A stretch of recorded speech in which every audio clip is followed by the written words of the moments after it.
എല്ലാവർക്കും പുതിയൊരു വീഡിയോയിലേക്ക് സ്വാഗതം. ഇന്നത്തെ നമ്മുടെ റെസിപ്പി ഇഡ്ഡലിക്കും ദോശക്കും ഒരുപോലെ ഉണ്ടാക്കാൻ പറ്റിയ തേങ്ങ ചേർക്കാത്ത നല്ലൊരു അടിപൊളി ചട്നീൻ്റെ റെസിപ്പിയാണ്.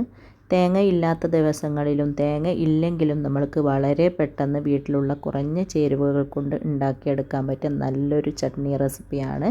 അപ്പോൾ നമുക്ക് വേഗം തന്നെ നോക്കിയാലോ എങ്ങനെയാണ് ഇത് ഉണ്ടാക്കുന്നതെന്ന്. അതിനു മുമ്പായിട്ട് ആരെങ്കിലും സബ്സ്ക്രൈബ് ചെയ്യാതെ വീഡിയോ കാണുന്നുണ്ടെങ്കിൽ അതുപോലെ എൻ്റെ വീഡിയോ ഇഷ്ടപ്പെടുകയാണെങ്കിൽ മറക്കാതെ ഒന്ന് സബ്സ്ക്രൈബ് ചെയ്ത് സപ്പോർട്ട് ചെയ്യണേ. പിന്നെ ലൈക്ക് ചെയ്യാനും ഷെയർ ചെയ്യാനും മറക്കരുത്.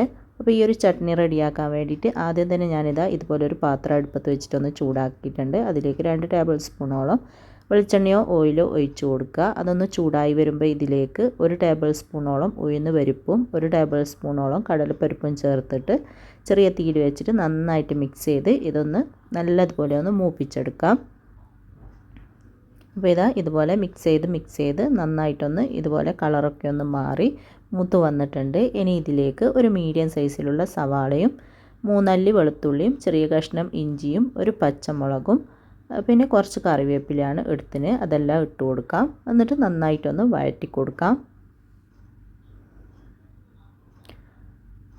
അപ്പോൾ ഇതാ ഉള്ളി, പച്ചമുളക്, വെളുത്തുള്ളി, ഇഞ്ചി അങ്ങനെ എല്ലാം ചേർത്തിട്ട് നന്നായിട്ടൊന്ന് വഴറ്റിയിട്ടുണ്ട്. ഇനി ഇതിലേക്ക് ഒരു 2 മീഡിയം സൈസിലുള്ള തക്കാളിയാണ് ഞാൻ എടുത്തത്. നന്നായിട്ട് പഴുത്ത തക്കാളി അത് ഇട്ട് കൊടുക്കാം.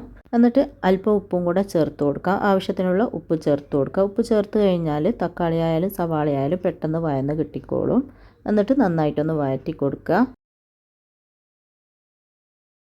അപ്പോൾ ഇതാ തക്കാളി ചേർത്തിട്ട് നന്നായിട്ടൊന്ന് വഴറ്റിയിട്ടുണ്ട്. ഈ ഒരു രീതിയിലൊന്ന് വഴറ്റിയെടുക്കുക. ഇനി ഇതിലേക്ക് ഞാനിതാ ഈ ഒരു വലുപ്പത്തിലുള്ള ഒരു ചെറിയ കഷ്ണം പുളിയാണ് ചേർത്ത് കൊടുക്കുന്നത്. തക്കാളിക്ക് നല്ല പുളി ഉണ്ടെങ്കിൽ നിങ്ങൾ പുളി ചേർത്ത് കൊടുക്കണ്ട. ഈ ഒരു തക്കാളി പുളി കുറഞ്ഞ തക്കാളിയാണ്, അതുകൊണ്ട് ഞാനൊരു ചെറിയ കഷ്ണം പുളി ചേർത്ത് കൊടുത്തിട്ടുണ്ട്. പിന്നെ 1.5 ടീസ്പൂൺ കാശ്മീരി മുളക് പൊടിയും 1/2 ടീസ്പൂൺ കായത്തിൻ്റെ പൊടിയുമാണ് ചേർത്ത് കൊടുത്തത്. കാശ്മീരി മുളക് പൊടി ചേർത്ത് കഴിഞ്ഞാൽ നല്ല കളറ് കിട്ടും, പിന്നെ എരിവും കുറവായിരിക്കും. നിങ്ങൾക്ക് എരിവ് കൂടുതൽ വേണമെന്നുണ്ടെങ്കിൽ 1 ടീസ്പൂൺ കാശ്മീരി മുളക് പൊടിയും 1/2 ടീസ്പൂൺ നല്ല എരിവില്ല മുളക് പൊടിയും ചേർത്ത് കൊടുത്താൽ മതി.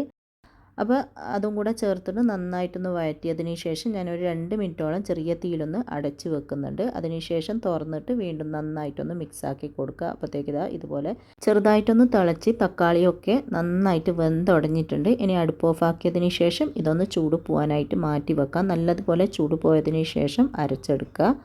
അപ്പോൾ ഇതാ ഇത് നന്നായിട്ട് ചൂടെല്ലാം പോയിട്ടുണ്ട്. ഇനി നമുക്കിതൊന്ന് അരച്ചെടുക്കണം. അതിന് വേണ്ടിയിട്ട് ഞാനിതാ ഇതുപോലെ ഒരു മിക്സീൻ്റെ ജാർ എടുത്തിട്ടുണ്ട്. അതിലേക്ക് നമ്മൾ റെഡിയാക്കി വെച്ച ആ ഒരു തക്കാളീൻ്റെ കൂട്ടുണ്ടല്ലോ അത് ഇട്ട് കൊടുക്കാം. പിന്നെ പുളിയോട് കൂടെ തന്നെയാണ് കേട്ടോ ഞാൻ ഇട്ട് കൊടുക്കുന്നത്. അങ്ങനെ ഇട്ട് കൊടുക്കുമ്പോൾ പുളീൻ്റെ ആ ഒരു കുരു ഉണ്ടെങ്കിൽ അതെടുത്ത് മാറ്റണം, അത് മറക്കരുത്. അപ്പോൾ ഇതാ അത് മുഴുവനും ഞാൻ ഇതിലേക്ക് ഇട്ട് കൊടുത്തിട്ടുണ്ട്. ഇനി ഇതൊന്ന് അരച്ചെടുക്കാം. അപ്പോൾ വെള്ളമൊന്നും ചേർക്കാതെയാണ് കേട്ടോ ഞാൻ അരച്ചെടുക്കുന്നത്. ആദ്യം തന്നെ വെള്ളം ചേർത്ത് കൊടുത്തു കഴിഞ്ഞാൽ നന്നായിട്ട് അരിഞ്ഞ് കിട്ടൂല. അതുകൊണ്ട് ആദ്യം വെള്ളം ചേർക്കാതെ ഒന്ന് അരച്ചെടുക്കുക. അതിനുശേഷം തുറന്നിട്ട് നമ്മൾ ഇത് തക്കാളിയെല്ലാം വഴറ്റിയ ആ ഒരു പാത്രത്തിലേക്ക് കപ്പ് വെള്ളം ഒഴിച്ചിട്ട് നന്നായിട്ട് മിക്സ് ചെയ്തതിന് ശേഷം അത് ഇതിലേക്ക് ഒഴിച്ചു കൊടുക്കുന്നുണ്ട്. ഇങ്ങനെ ഒഴിക്കുന്നെങ്കിൽ ഇങ്ങനെ ഒഴിക്കുക, അല്ലെങ്കിൽ സാധാരണ വെള്ളം ഒഴിച്ചു കൊടുത്താൽ മതി. പിന്നെ വെള്ളം ഒഴിക്കുമ്പോൾ തിളപ്പിച്ചാറിയ വെള്ളം ഒഴിക്കാൻ നോക്കുക കേട്ടോ. ഇനി നമ്മൾ ഈ ഒരു ചട്നി തിളപ്പിക്കുന്നൊന്നുമില്ല, അതുകൊണ്ട് തന്നെ തിളപ്പിച്ചാറിയ വെള്ളം ഒഴിച്ചാൽ അത്രയും നല്ലത്. അപ്പോൾ ഇതാ നന്നായിട്ട് തന്നെ ഞാൻ അരച്ചെടുത്തിട്ടുണ്ട് ഈ ഒരു രീതിയിൽ. ഇപ്പം നല്ല തിക്കിലാണ് ഉള്ളത്. ഇനി ഈ മിക്സീൻ്റെ ജാറിലേക്ക് ഒരു 1/2 കപ്പ് വെള്ളവും കൂടെ ഒഴിച്ചിട്ട് അത് മിക്സ് ചെയ്തിട്ട് ഇതിലേക്ക് ഒഴിച്ചു കൊടുക്കുന്നുണ്ട്. പിന്നെ അരക്കുന്ന സമയത്ത് ഞാൻ ഇതിലേക്ക് ഒരു ചെറിയ കഷ്ണം ശർക്കര കൂടെ ചേർത്തിട്ടുണ്ടേനു. ശർക്കര ഉണ്ടെങ്കിൽ ശർക്കര ചേർത്ത് കൊടുക്കുക, അല്ലെങ്കിൽ 1/2 ടീസ്പൂൺ പഞ്ചസാര ചേർത്ത് കൊടുക്കുക. അപ്പോൾ നല്ല ടേസ്റ്റ് ആയിരിക്കും. അപ്പോൾ ഇതാ 1/2 കപ്പും കൂടെ വെള്ളം ചേർത്തിട്ട് നന്നായിട്ട് മിക്സ് ചെയ്തിട്ട് ഇതിലേക്ക് ഒഴിച്ചിട്ട് നല്ലതുപോലെ ഒന്ന് മിക്സ് ചെയ്തിട്ടുണ്ട്. അങ്ങനെ നമ്മുടെ ചട്നി ഇവിടെ റെഡി ആയിട്ടുണ്ട്. ഞാൻ ഈ ഒരു തിക്നെസ്സിലാണ് കേട്ടോ ഈ ഒരു ചട്നി എടുക്കുന്നത്. നിങ്ങൾക്ക് വേണമെങ്കിൽ കുറച്ച് ലൂസാക്കണം എന്നുണ്ടെങ്കിൽ കുറച്ചും കൂടെ ലൂസാക്കാം. ഇനി ഇതിലേക്ക് കടുക്, കറിവേപ്പില, വറ്റൽമുളക് വെളിച്ചെണ്ണയിൽ താളിച്ചിട്ട് അത് ഇതിലേക്ക് ഒഴിച്ചു കൊടുക്കുന്നുണ്ട്. അങ്ങനെ നമ്മുടെ നല്ല ടേസ്റ്റി ആയിട്ടുള്ള തേങ്ങയില്ലാത്ത ചട്നി ഇവിടെ റെഡി ആയിട്ടുണ്ട്.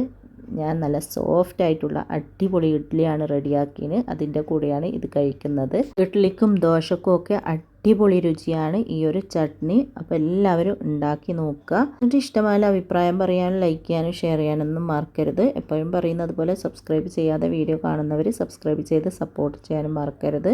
അപ്പോൾ ഇൻഷാ അല്ലാഹ് അടുത്ത പുതിയ നല്ല വീഡിയോ ആയിട്ട് നമുക്ക് വീണ്ടും കാണാം.